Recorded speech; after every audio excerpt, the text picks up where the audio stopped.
செய்தியை பார்த்து வருகிறோம். எஸ்ஐஆர் பணிகளை நிறுத்த உத்தரவிடக் கோரி உச்சநீதிமன்றத்தில் விசிக வழக்கு தொடர்ந்திருக்கிறது. இந்நிலையில் எம்பி ரவிக்குமார் நம்மோடு இணைப்பில் இருக்கிறார். அவரிடம் பேசலாம். வணக்கம் திரு ரவிக்குமார். வணக்கம். இப்போ விசிக வழக்கு தொடர்ந்திருக்கிறது, அதில் என்ன குறிப்பிட்டிருக்கீர்கள்?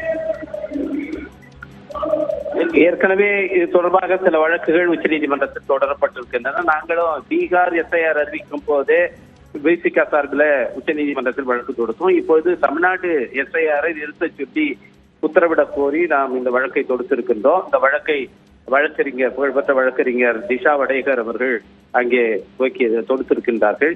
இதுல நாங்க கூடுதலாக சில விவரங்களை கொடுத்திருக்கிறோம். அதாவது 2002 எஸ்ஐஆர் தமிழ்நாட்டில் நடந்த போது என்னென்ன மாதிரி பிரச்சனைகள் வந்தது, 2004 நாடாளுமன்ற தேர்தலின் போது ஏறத்தாழ 57 லட்சம் வாக்காளர்களுடைய பெயர்கள் நீக்கப்பட்டன என்பது அதிர்ச்சிகரமாக அன்றைக்கு வெளிப்பட்டது. அன்றைக்கு முதலமைச்சராக இருந்த செல்வி ஜெயலலிதா அவர்களுடைய புகாரின் பெயரில் அதற்காக தேர்தல் ஆணையம் PG தாமஸ் என்பவர் தலைமையில ஒரு விசாரணை ஆணையத்தை அமைத்து அவர்கள் சில பரிந்துரைகளை கொடுத்தார்கள். அதற்கு பிறகு 2005 மாநகராட்சிக்கு உட்பட்ட 33 சட்டமன்ற தொகுதிகளில் மீண்டும் எஸ்ஐஆர் செய்யப்பட்டு அது நிறைவு செய்யப்பட்டது.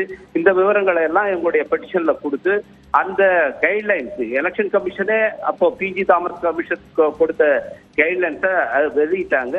எஸ்ஐஆர் செய்யும் போது என்னென்ன முறைகளை பின்பற்றணும்னு அந்த முறைகளை எலெக்ஷன் கமிஷனே பின்பற்றவில்லை என்பதையும் இதுல சுட்டி காட்டி இருக்கிறோம். இதுல பெரும்பாலானவர்கள் யாரெல்லாம் விடுபடுவார்கள் என்பதையும் சுட்டி காட்டி இருக்கின்றோம்.